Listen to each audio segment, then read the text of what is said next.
We'll kick things off. Thanks everyone for joining. My name is Richard Fridge, account executive here at Human, based in the UK, looking after our UK, Ireland and Nordics customers. I'm joined by our Director of Product Marketing, Peter Craig. We're going to be talking to you today about PCI DSS compliance, specifically PCI DSS version 4 compliance being the starting point for website script security. So there's these forthcoming PCI requirements that we're going to cover, but we're also actually going to talk more broadly about website script security and management, because whilst PCI version 4 is the starting point for many organizations to address this, there's a whole host of other data types such as PII that many organizations also want to protect as part of this initiative. And then we're going to move on to a short demo of the Human Code Defender platform and talk through how that can help you comply with these PCI JavaScript requirements. So I'll hand over to Peter to kick us off, and then we'll move into the demo shortly after. Thanks, Rich. So if payments are taken on your website, you're going to need to comply with PCI 4.0 by the end of March 2025. So there are about 60 changes in the new standard. And today we're going to look at rules 6.4.3 and 11.6.1. And these are aimed at stopping malicious script execution in the user browser, so the users of your website. Now, digital skimming is one of the fastest growing cyber threats. And this is similar to physical skimming, where a criminal attaches a device to a cash machine to skim off card details. What digital skimming does is attaches a malicious script to a website to skim the card details when a user visits the website and executes the script in their browser. Now, if you remember a few years ago, British Airways experienced a very expensive Magecart attack, digital skimming attack, and they had 380,000 users affected, and they received a very large fine for that attack, for not protecting their customers from that digital skimming attack. Now, as we'll see later, many payment pages run vulnerable JavaScript code from third parties, from partners, and sometimes open source scripts and cyber criminals can exploit these. PCI 4 now addresses these threats, such as digital skimming, and means that all payment page scripts that are loaded into a consumer's browser have to be managed. So we're going to talk about managing those scripts. And while we think PCI compliance is necessary, as Rich said, we think that managing malicious script execution shouldn't just be restricted to PCI, that organizations should be extending this script protection to other areas of their platform where scripts are run, to guard against attacks such as formjacking and PII harvesting, as well as digital skimming and Magecart attacks. So one of the challenges PCI 4 is designed to deal with is this risk of third-party scripts. So Rich is going to talk about third-party scripts on our next slide. And scripts are used on nearly every page of your site and in your mobile applications. And you may not have visibility into these scripts. Most of these scripts are either third-party or open source. And there's no guarantee that these scripts are doing just what they were intended to do. Now, here's some statistics from a report from Osterman about the hidden risks to your website and your peers' thoughts on those scripts. So you can see here that 70% of the scripts running on a typical website are from third parties. 30% of organizations don't trust those script providers. And 92%, so the vast majority of respondents to this report, don't have full visibility into third-party scripts on their website. So those are some of the challenges that you face in dealing with third-party scripts. Thanks, Peter. So yeah, this here, what you're looking at here is just an example of one of our customers, a scan that we did on one of our customers' websites. And what this represents is a whole host of different script and tag types that have been deployed on their site, either via the development team as first-party scripts or deployed by some third-party solutions such as Google Tag Manager or Adobe Launch by the e-com or the marketing team or other departments. But what it shows is that you've got the website there in the middle, and then a plethora of different script types, from analytics, promotions, advertising scripts, social media scripts such as a Facebook or a TikTok, and even chat and support scripts and tags that are running on this website, but calling out to a number of different third-party domains that in turn are then calling out to further third-party domains. So we've gone from a position years ago where all of the or a good chunk of a website was in-house, it was built internally, it was first-party, and you controlled the data, to a point now where you've got dependencies that have got dependencies that have got dependencies, all of these various domains being called out to, potentially with access to your sensitive PCI, PII, and other data. And along these various different paths and journeys, there's various points of potential exposure and vulnerability. And really, this is the problem that the PCI standard is trying to address. And your data is most vulnerable at the client side. So when these scripts are running client side, loaded into the client browser, data can be especially vulnerable to script-based attacks like formjacking, digital skimming, or Magecart attacks. So this can be your inventory pages, your checkout pages, or more importantly, your payment pages. And if the script has been compromised or is not secure, the data can actually be skimmed as the user is entering the data. So third-party JavaScript can read sensitive person and data fields as the user types their data in. And just because you've got a PCI compliant payment form, that doesn't ensure data privacy, as these data can be skimmed before they are encrypted or tokenized by a payment script. And these scripts are dynamic. So this graph here shows just the new destinations contacted by one web platform over a period of time. And what this demonstrates is that scripts get updated and contact new destinations, often without your knowledge. So if you want to fully understand the scripts being used, you need to scan all the pages where scripts are deployed. And if you haven't built the scripts yourself, then you may not be able to control what the script is doing, because like many types of software or scripts as a service, they can be updated by their creator without your knowledge. Now, you can implement things like content security policy, CSP, but that wasn't designed for this purpose. And it can get very cumbersome depending on the number of scripts that you're using. And you'll end up with lots of domains to be contacted. And of course, that makes it less secure. So let's look at the actual PCI requirements. So these are PCI, Payment Card Industry's guidance, under 6.4.3 and 11.6.1. And this is all about payment page scripts that are loaded and executed in the consumer's browser and making sure that they're managed.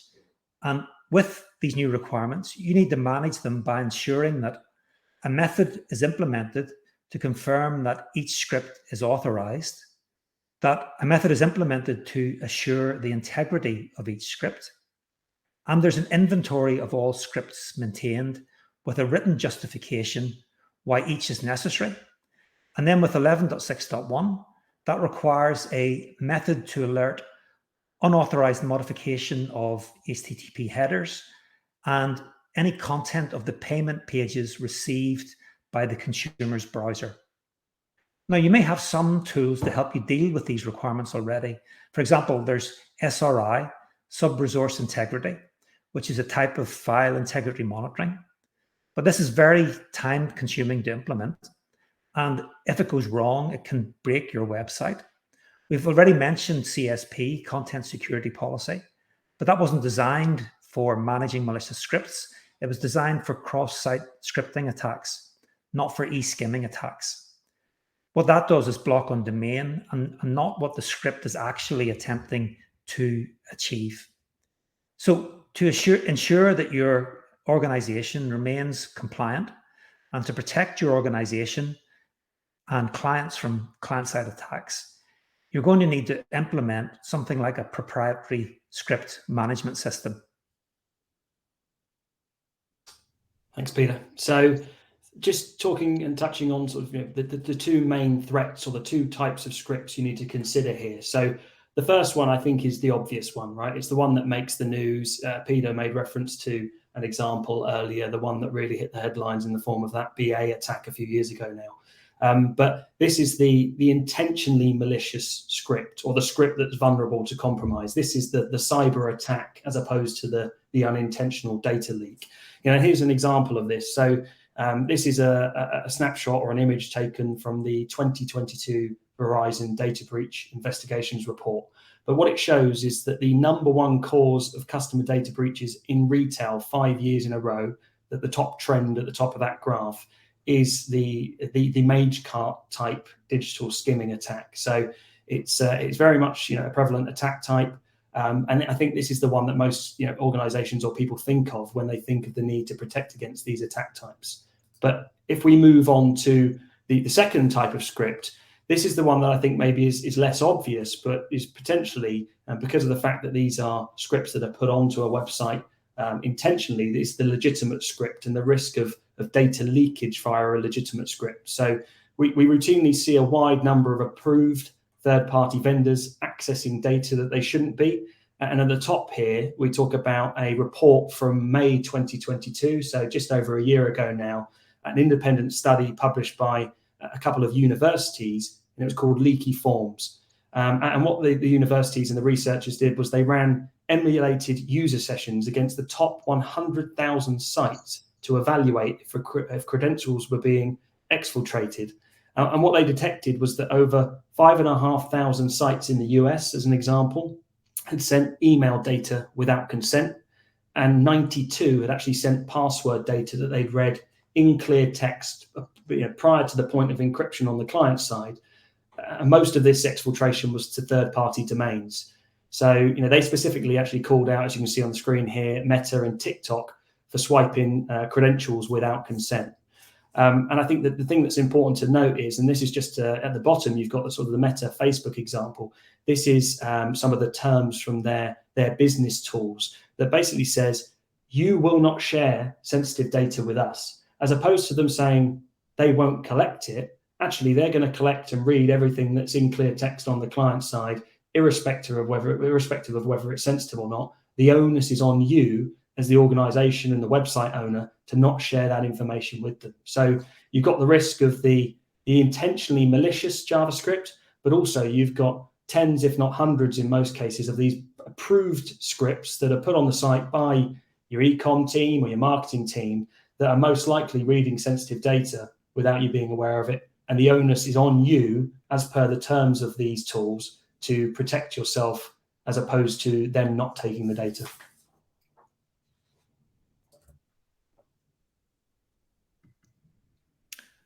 Okay, so I think Rich has demonstrated there that, of course, PCI compliance is important, but managing your script execution shouldn't just be restricted to PCI.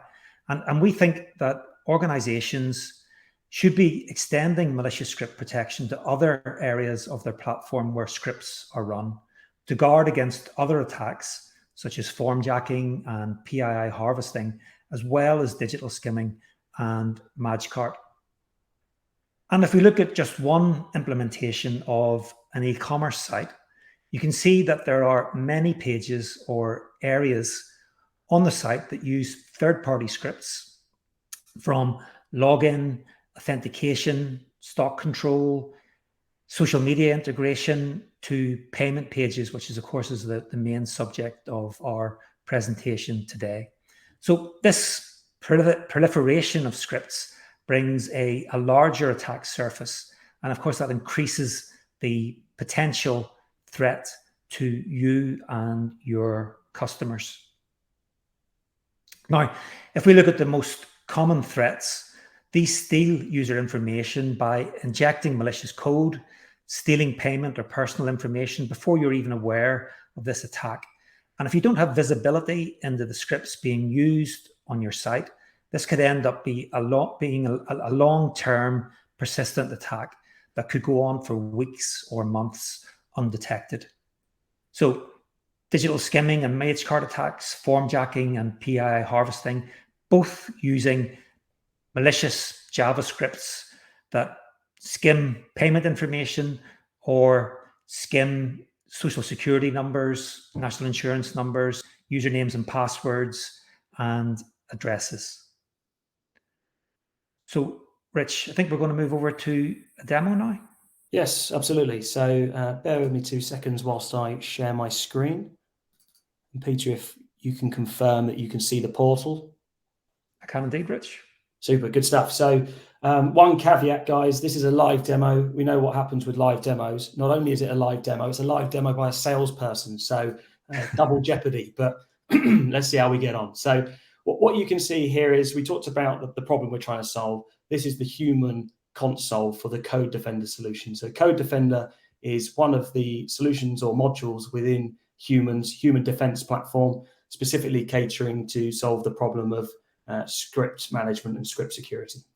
And what we've got here is our dashboard, the summary dashboard, which gives you an overview of the application you're viewing. So this would be your website, our Demo 4 app in this instance, the host domain, the time range, which you can then filter and change to have a look at a specific period that you'd like to, and the page types. So we're looking at all of the page types here, but we can delve into a specific page type. If I go at checkout, you'll see that the incidents below will change so that we're looking at specifically the checkout page or the login and authentication page on which we've got 3 incidents. But if I go to all, what you'll also see is the total number of scripts on the site. So on our demo site, we've got 30 scripts. Typically, this would be in the hundreds, not the tens on most of your websites that I'm sure of those are attending today.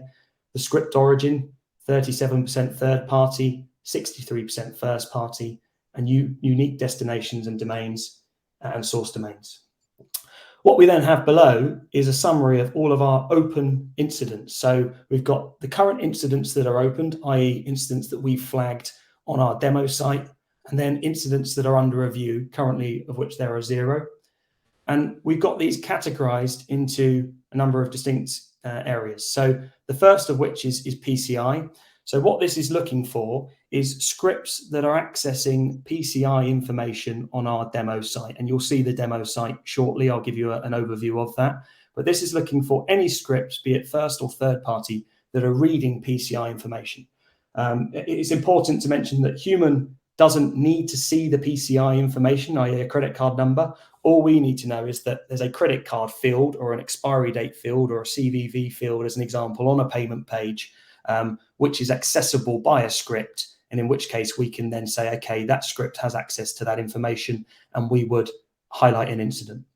We then have PII, which is essentially all other sensitive data outside of payment. So think of things that you would typically type into an account creation form, username, password, email address, possibly your home address, social security numbers for our US colleagues, as an example. Deviations are deviations to a script or changes to a script from that of what we know to be the approved behavior.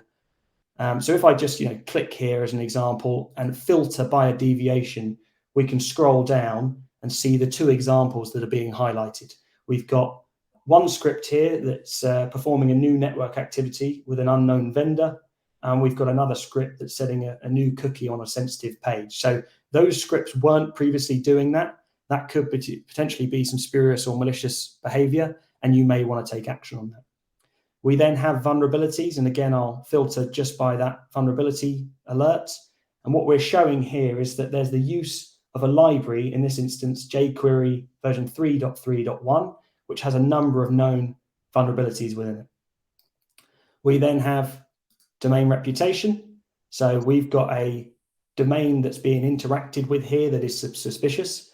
This is a high alert, so we're very confident that this domain is malicious or bad. and you'd want to immediately take action on that to stop data potentially being sent to that domain. And then finally, we have suspicious behavior. So this could be one of many different things. This particular alert is JavaScript obfuscation.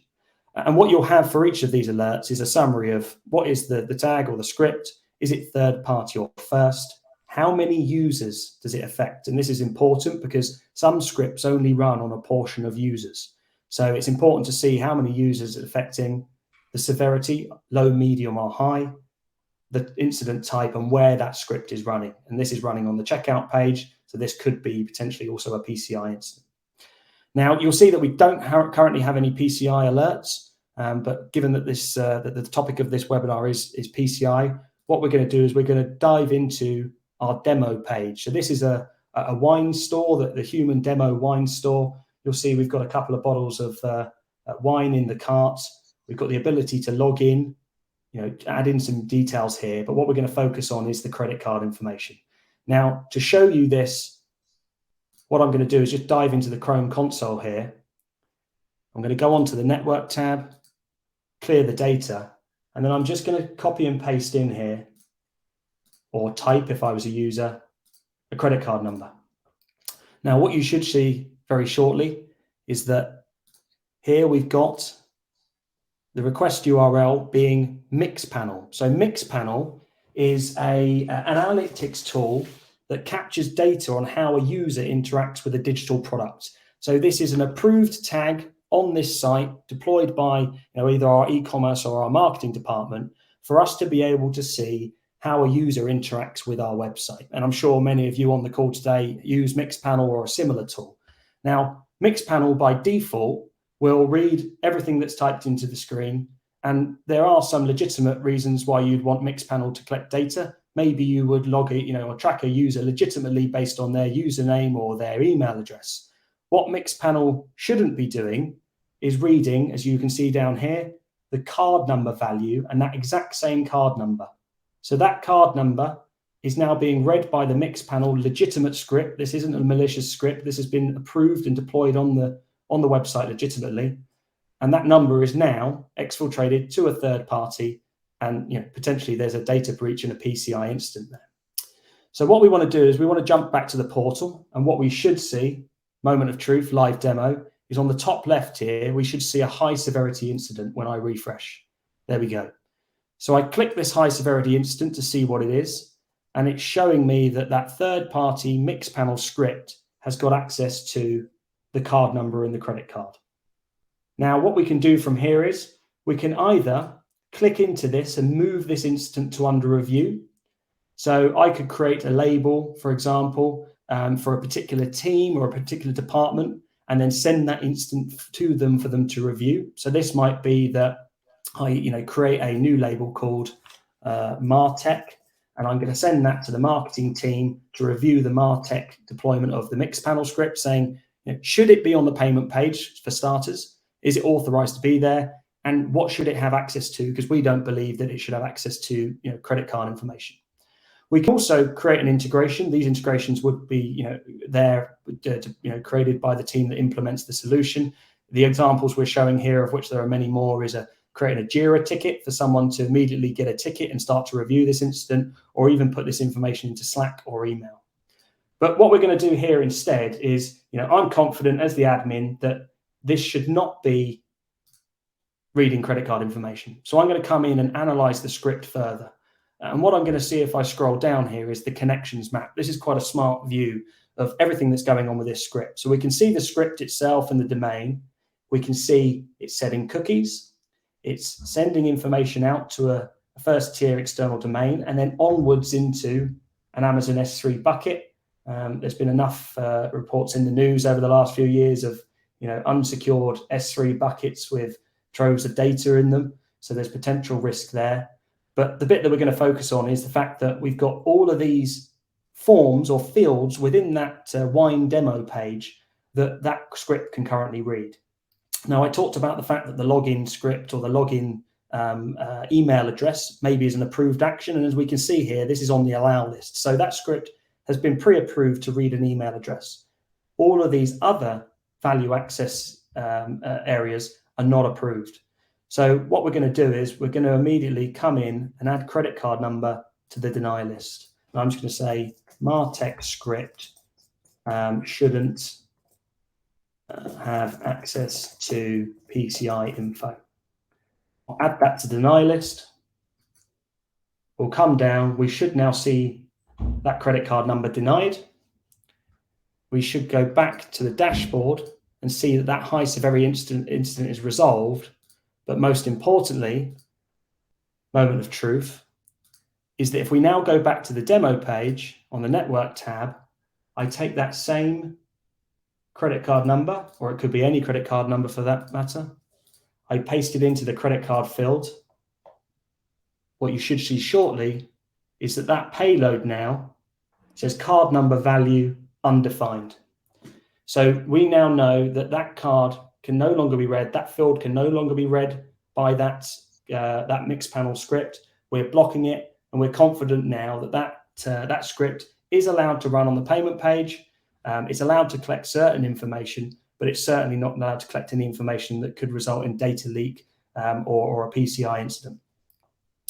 So if we dive back to the dashboard, what we're also going to look at is our PCI compliance dashboard. So thinking back to what Peter was saying earlier about those 6.4.3 requirements, the need to have an inventory of all of the scripts running on the payment page, the process to authorize those scripts, the process to remove any unauthorized scripts. This is where all of this information lives.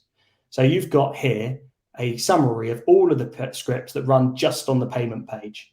And what you can do here is come in and start a workflow of either authorizing them, pending review. So you could sort of send that script for review again via one of those integrations with Jira or Slack or another system that you use, or mark them as unauthorized. You've got justification for why they're in one of those categories, who modified it, when it was modified on.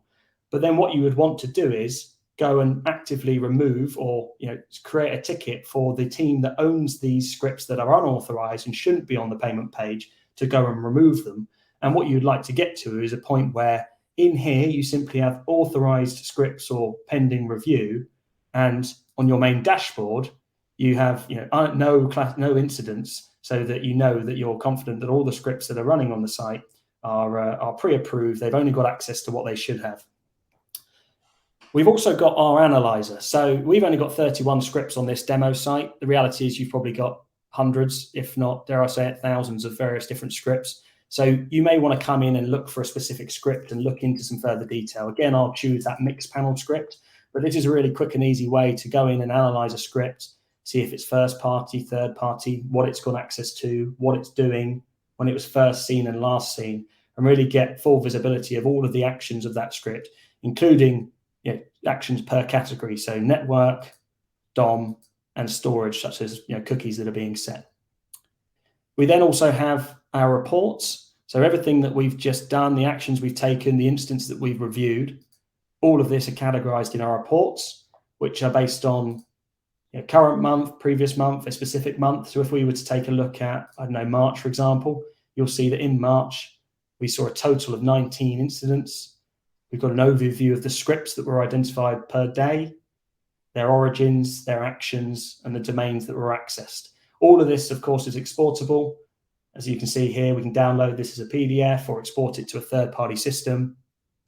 And we have the same for cookies, so cookies that are being set. We finally then have an audit log of all of the actions. So we can see here this morning, I think this is slightly out of time, but we've got the incident that we reviewed, that credit card access. I added that to the deny list, and that is now logged in here so that there's a full audit log and a trail of the actions that were taken. And then we have our product settings. So we've got our allow list, our mitigations, of which, there should be that one mitigation that I just created on the credit card, our integrations. So again, those integrations into Slack, email, Jira. This is just an example of some of those that we can integrate with. And then our notifications and alerts. And this is quite an important part, actually, because what you would ideally want to do, or what typically most of our customers do, is create an alert, to be alerted instantly when there's a high severity incident or maybe a medium severity. but then the low severity instance, they may not get an alert instantaneously. They may set that up so they get maybe a weekly or a bi-weekly email that they then go in and action those. But those that are high severity, such as access to a credit card, or maybe a suspicious domain, a new suspicious domain on a pre-approved script, some sort of deviation that could potentially result in exfiltration of sensitive data to a spurious third party. All of those things you want to know about and you'd want to go and take action on. And it's one final point to note is that what you'll see down here is that this is one single console into which all of the human solutions live.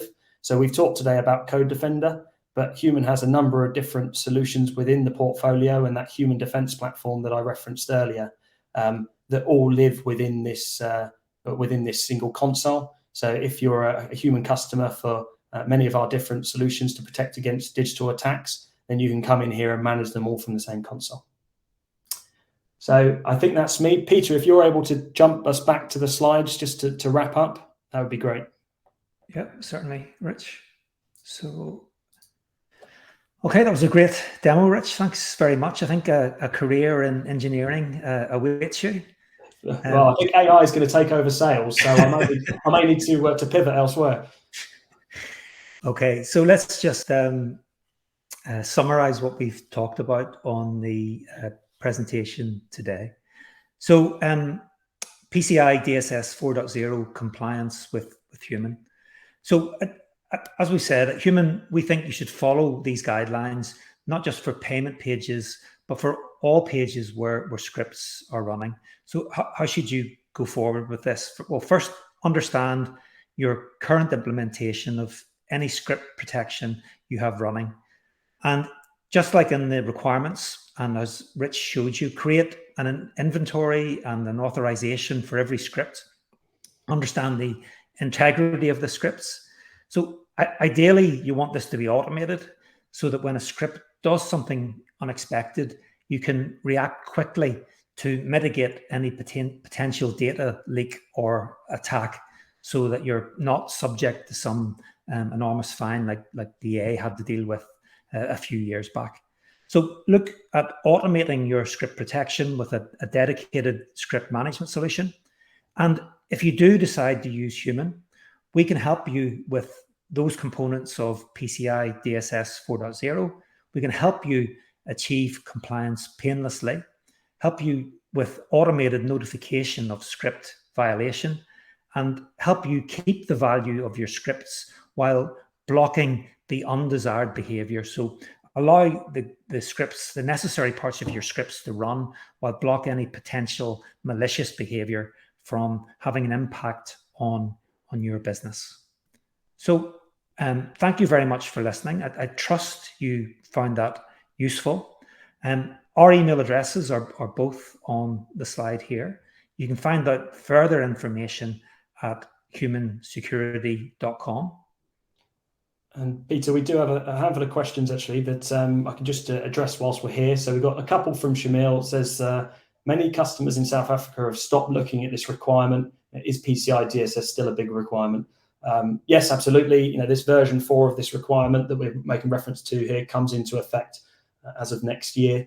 It's only growing, if anything, because of the fact that the threat landscape and the potential risks of credit card information being stolen and used fraudulently is growing, as is the requirement to try and address these other threat vectors, such as the JavaScript piece that we've talked about today. We've also got a question around from Daniel. Should this compliance standard affect my business if our payments page is hosted on a third-party web page?